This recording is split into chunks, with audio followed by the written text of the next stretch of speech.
Hi, now we are going to discuss about the various features of Java.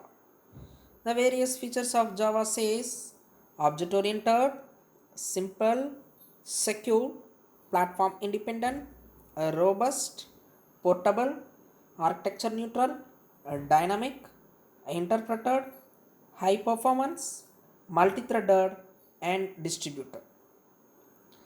So we can say Java is simple because it is the syntax is based on C++ only. So the Java is simple language, and also Java supports the feature called as automatic garbage collection, so that there is no need to delete the object whenever the object lifetime is over. In C or C++ we have discussed the free. In C we have discussed about free, and in C++ we have discussed about delete in order to remove the unreferenced object. But in Java there is no need for free or no need for delete because the automatic garbage collection is possible in Java. Similarly, the Java does not support explicit pointers, operator overloading concepts, so the Java becomes simple when compared to C++. So Java is an object oriented language. Yes, it is an object oriented language. Without class, you cannot write even a single program in Java. So the Java is an object oriented language. And then platform independency. Yes, we have already discussed a Java program can be write ons and debug or run anywhere. So whenever you compile the code which becomes class file, that same class file can be run anywhere. It may be a Mac OS or it may be a Windows OS or it may be a Apple OS. Similarly, secured. Yes, Java is secured because it does not allow explicit pointer. So by programming you cannot access the memory, so that Java is secured one. And also Java is robust. Robust means strong due to strong memory management, lack of pointer concept, automatic garbage collection, and exception handling concept. Java is strong one. And Java is architecture neutral. Yes, Java is platform independent, so that it is OS independent and also architecture independent.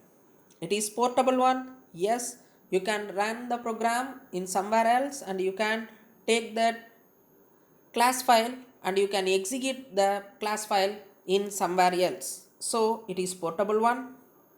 Java is high performance language. Yes, Java supports interpretation.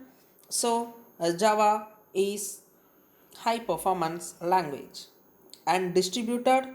Yes, it supports distributed applications also.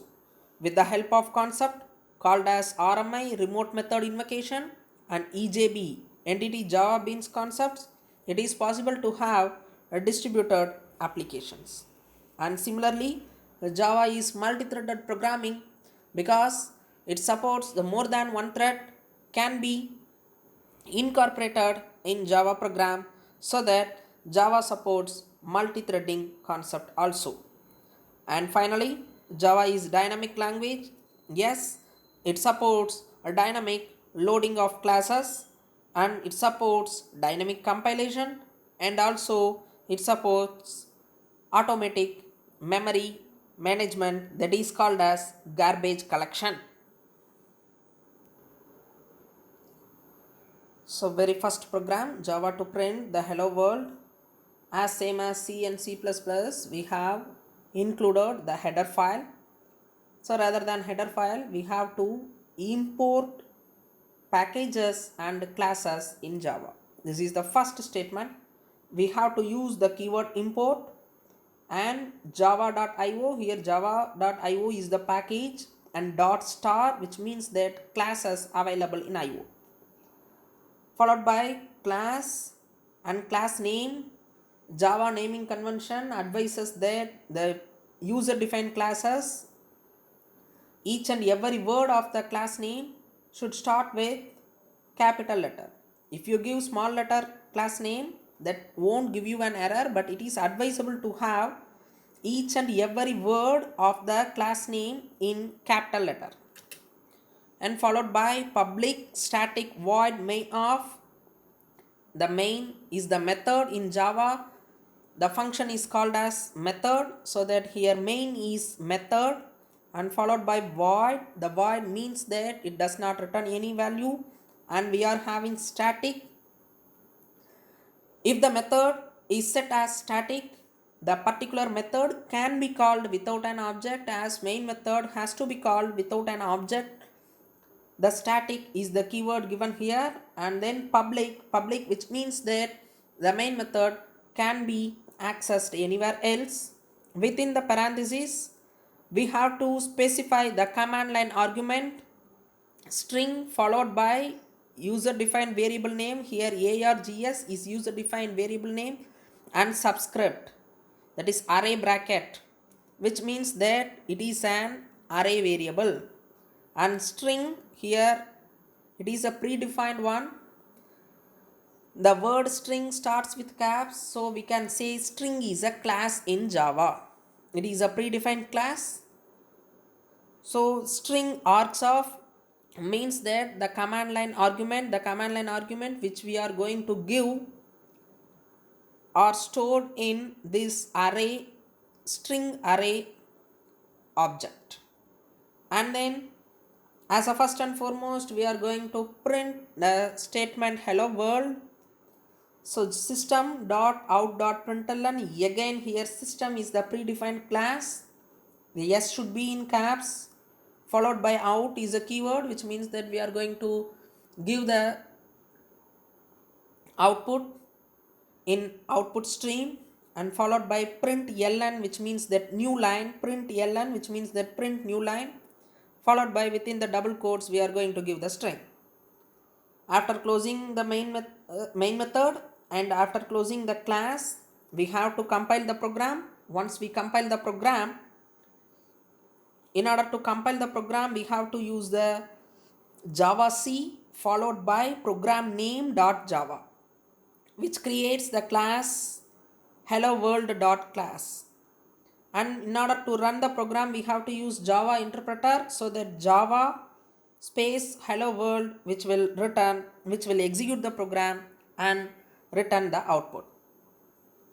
So whenever you are doing the Java program, your main method's class name and your program name should be same. The reason behind this is, if the main method's class name and your program name is different in the sense, for example, if you give rather than hello world, if you give some xx as your program name, this is the main method's class. If you give some xx as program name, when you are compiling, you will do javac space xx dot java. So it will create the class name, it will create, if you do like this javac space xx dot java, it will give you an error, because we have changed our class name as xx. Our file name will be hello world.java. Let us consider our file name as hello world.java, but public class rather than hello world, if you give xx, and during compilation you have to give javac hello world.java. Don't give javac xx.java. You have to give the file name.java. Now the output will be hello world.class, but the original thing what will happen is, rather than creating hello world.class, it will create xx.class, which means that the bytecode, the class file name, the bytecode which is class file, the class file will be created in the name of main method's class. So whenever you are executing program, you have to give java space xx only. If you give Java space hello world, then it will show you an error. So we have to remember two things here. Whenever compilation, you have to give your program name, and whenever execution, you have to give the class name. So you have to remember two things. So in order to avoid such confusions, Java advises that better main method's class name and your file name will be set as same. Then it won't give you any confusion.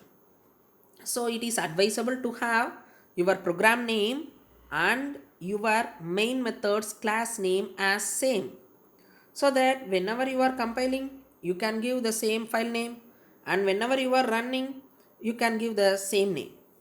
It won't give you any confusion. So when we come towards Java keywords, there are 61 keywords in Java. In that, const and goto are a reserved keyword, but you cannot use the const and goto keywords cannot be used, so that they are reserved one. And also there are some reserved names, that is true or false and null and var. The var becomes a reserved name from JDK 10 onwards. So there are 61 keywords in Java. Among the 61 keywords, the const and goto are the keywords that are reserved one, but they are not used one. In addition to that, we are having the reserved names. They are true, false and null and var. The var becomes a reserved name from JDK 10 onwards. So by this, let us wind up this session and we will meet again. Thank you. For more details, you can refer Java T Point, Java Tutorial Point, or W3 Schools, etc. Thank you. Thank you guys.